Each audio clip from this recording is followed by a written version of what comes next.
Na nossa videoaula de hoje, nós vamos falar de uma das figuras mais discutíveis da história da política brasileira. Nós vamos falar aí de um nome que para alguns foi um ditador, mas para outros foi o pai dos pobres e uma pessoa que modificou, isso é indiscutível, a forma com que se fazia política no Brasil. E eu estou falando de Getúlio Vargas. Hoje nós vamos começar a falar sobre a chamada Era Vargas e, de acordo com tudo que eu estou preparando para vocês, eu ainda não defini se o conteúdo Era Vargas eu vou fechar ele em 2 aulas ou em 3, porque tem muita coisa que eu quero ver com vocês e talvez em 2 aulas eu não consiga fechar. Nós temos de certeza essa primeira aula hoje, onde a gente fala sobre como Vargas chegou no poder e falamos sobre todas as características do tipo de governo que ele implantou e as ideias que ele trazia agora para a política brasileira. E nós temos uma próxima aula falando sobre as 3 fases do governo de Vargas, que durou aí durante 15 anos. Durou 15 anos.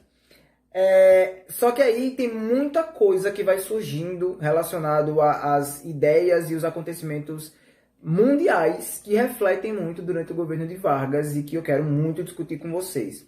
Se eu perceber que esse vídeo e o próximo vão ficar muito longos, aí eu vou dividir o conteúdo para 3 aulas, porque esse é um conteúdo da nossa história que vale muito a pena a gente prestar atenção e conversar sobre ele com bastante calma e ver detalhes, o máximo de detalhes possíveis. Eu adoro falar com vocês sobre temas onde a gente tem filme que pode ser indicado, e esse é um deles, né? Existe um filme chamado Getúlio, que é fácil de vocês encontrarem, ele tá na Netflix, onde o Tony Ramos, né, interpreta o próprio Getúlio Vargas, e a gente consegue ver um pouco dessa visão do Getúlio Vargas político, o Getúlio Vargas pai dos pobres, como ele ficou muito conhecido, e de alguns bastidores, algumas coisas de bastidores do que foi o governo Vargas. Então, vale muito a pena assistir. Então, tá aí a dica para vocês de filme. Vão lá na Netflix procurar o filme Getúlio. Existem outros filmes sobre Getúlio Vargas, mas esse eu considero ele muito bom. Então, para a gente começar logo o nosso conteúdo, vocês podem pegar aí o livro de vocês a partir da página 86 e vamos começar a conversar sobre o governo Vargas. Primeiro a gente tem que voltar lá atrás, quando a gente falou de Brasil, já tem muito tempo que a gente tem falando aí sobre os acontecimentos da Europa e história global, e a gente não tinha falado diretamente, nenhum conteúdo falando diretamente sobre Brasil, desde o início do primeiro bimestre. Esse conteúdo aqui, a história, a chegada de Getúlio Vargas no poder, ela começa justamente onde a gente parou, né? Falando sobre a República Café com Leite, falando sobre a última eleição, onde o Washington Luiz sai vitorioso, e deveria assumir a presidência, porém, alguma coisa ali por trás aconteceu para mudar os planos do PRP, né? O Partido de São Paulo. Lembrando aí, República Café com Leite, as decisões, né? A escolha de presidentes ficavam sempre entre São Paulo e Minas Gerais. São Paulo, o maior produtor de café do país. Minas Gerais, o maior produtor de leite do país. Juntando aí as duas regiões, praticamente a base de toda a economia brasileira daquela época, por isso acontecia dessa forma. Durante todo o processo da chamada República Café com Leite, o coronelismo funcionou de uma forma muito forte e a política, a escolha dos representantes políticos era no mínimo discutível e abria margem aí para a gente questionar várias coisas. Inclusive a gente falou sobre isso na aula. Peraí, minha câmera está balançando. Acho que parou agora. O que vai acontecer? Nessa última eleição, a eleição que colocaria, que colocou o Washington Luiz no poder, né? Que colocaria, porque ele não chega.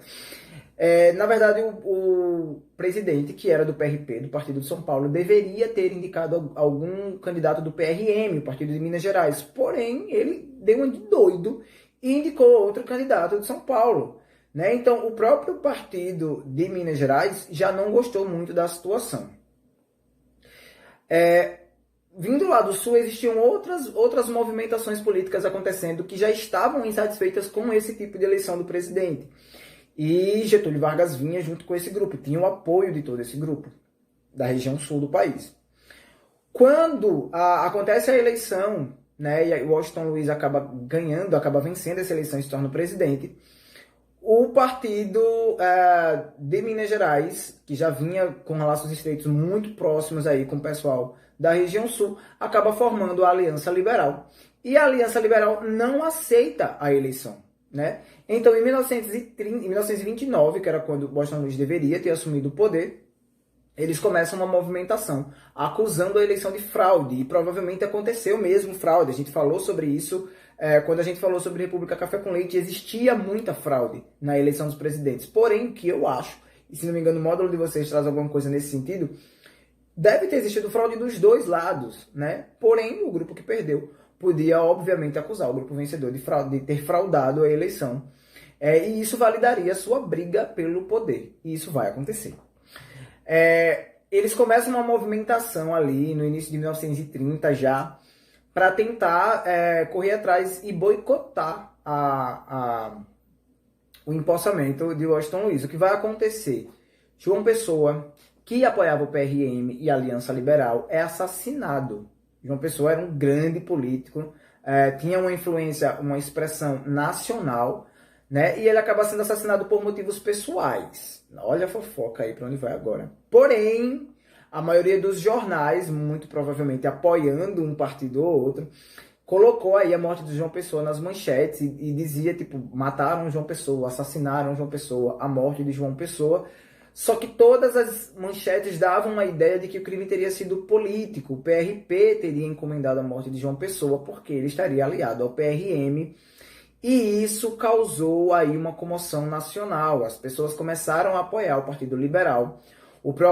As próprias Forças Armadas já apoiavam o Partido Liberal, então o PRP acabou ficando sem saída. Quando as tropas do Sul, e vale lembrar que o Exército nessa época ele ainda era regionalizado, não existia o Exército Nacional Brasileiro ainda, as tropas elas tinham poderes separados. Em algumas regiões elas funcionavam meio que de uma forma independente. Só que aí tem essa união agora, né, das tropas, das forças nacionais de várias regiões, as Forças Armadas indo lá e exigindo a saída de Washington Luiz, que na verdade nem tinha tomado posse. Eles exigiam que ele abrisse mão, né, e deste golpe de 1930, que sim, é chamado de Revolução de 1930, mas existe toda uma discussão histórica aí se é uma revolução ou não é uma revolução. A gente não vai falar sobre isso no vídeo de hoje. Mas é a partir desse golpe dado em 1930 que Getúlio Vargas chega ao poder.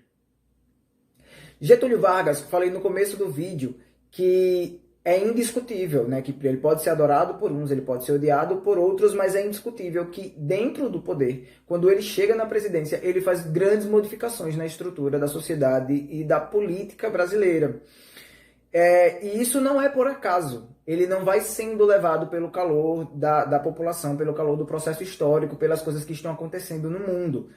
Getúlio Vargas, quando chega no poder, ele já chega com esses ideais. Ele já chega no poder passando esses ideais para as pessoas, de que ele vai mudar muita coisa do que acontecia. E já antes, muito antes da terceira fase do seu governo, que é chamada de Estado Novo, começar, ele já tratava o antigo modo, o modo do coronelismo, como Estado Velho, né? A expressão Estado Velho ela já existia. O Partido Liberal inteiro, né, prometia para as pessoas que estava trazendo o novo para a política brasileira e, obviamente, para o povo brasileiro.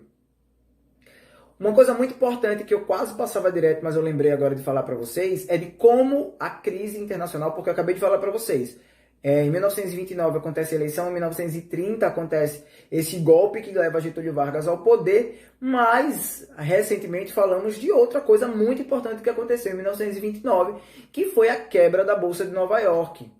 E isso influenciou, acho que quando a gente falou lá no vídeo que a gente fala sobre o crash da Bolsa de Nova York, a gente já cita isso rapidamente. Mas isso vai ter um impacto muito forte no Brasil, e principalmente no PRP, né, o Partido de São Paulo, que era mantido aí pelo ideal de ser o maior produtor de café, porém foi justamente a exportação de café que foi abalada, porque os principais compradores do café brasileiro lá fora, né, quem mais importava café brasileiro, eram os americanos, e eles pararam de fazer isso, então a produção do café começou a encalhar, da mesma forma que aconteceu com as produções de agricultura lá nos Estados Unidos. E isso leva o Brasil para uma crise econômica muito forte. Então é também por isso, por essa crise econômica que começa a se abater no Brasil, que as pessoas começam a dar mais apoio ao Partido Liberal e retirar o seu apoio do partido do PRP, não, o Partido Paulista. Com isso, nós temos a chegada de Vargas ao poder em 1930, e a ideia era um governo, inicialmente um governo provisório. Esse governo provisório seria para preparar o Brasil, né, preparar a população e a Constituição brasileira para a eleição de novos presidentes de uma forma diferente do que já vinha acontecendo. Né? A ideia desde o início do governo provisório era de que o povo começasse a eleger os seus representantes, né, de uma forma direta. Eu estou falando eleger os representantes maiores, presidente eu estou falando. Porque a gente já sabe que os representantes menores já era o povo que elegia. A lei, na questão do voto de cabresto, dentro do todo aquele processo, né, que tem as características do coronelismo, mas era o povo que elegia. No geral, a gente pode falar que o governo de Getúlio Vargas ele vai ser um governo populista. E o que é um governo populista? Um governo populista é um governo que tem as suas diretrizes todas voltadas para as classes mais pobres. Então é um governo que tem apelo social, né? Ele pensa em como atender às necessidades das pessoas mais pobres. Isso é um governo populista. A gente tem um exemplo mais recente na história do Brasil, e tal, um exemplo que durou muito tempo, né? Que foi a estadia do PT, aí que durou mais de uma década, né? E que também tem características, principalmente na primeira fase do governo do PT, né, durante a época do governo Lula, que tem características de governo populista. Né? Tem as ações de Estado, que são voltadas para as camadas mais pobres, tem a questão de levar iluminação para lugares onde ainda não tinha chegado energia elétrica no Brasil, na época do início do governo Lula, mas, falando do governo de Getúlio Vargas, ele vai pensar nas chamadas minorias. Então ele vai pensar principalmente, vou falar de uma forma muito generalizada, ele vai pensar em negros, analfabetos e mulheres, né, que são as partes da sociedade brasileira que eram praticamente colocadas de lado dentro de todo o processo aí de produção de economia, de direitos trabalhistas, na própria política, né, eu falo em como cidadão, né, como ser considerado cidadão politicamente para poder votar e eleger os seus representantes.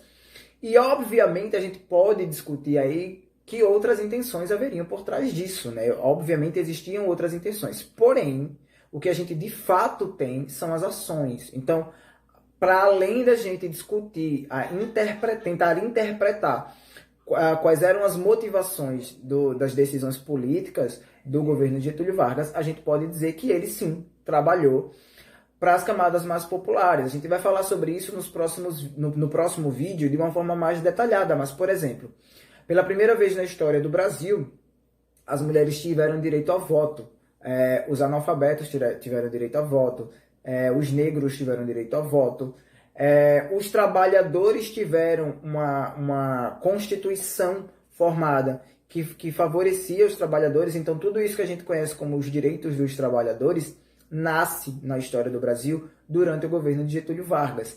E é justamente todos esses mecanismos que foram desenvolvidos pelo governo dele que são classificados como mecanismos de governo populista, né? Um governo que trabalha com ações de Estado para as minorias. A gente vai finalizar nossa aula sobre Getúlio Vargas hoje. Vimos como ele chegou no poder, falamos aqui sobre a divisão, né, do governo, que vai ser dividido aí como governo provisório, governo constitucional e Estado Novo.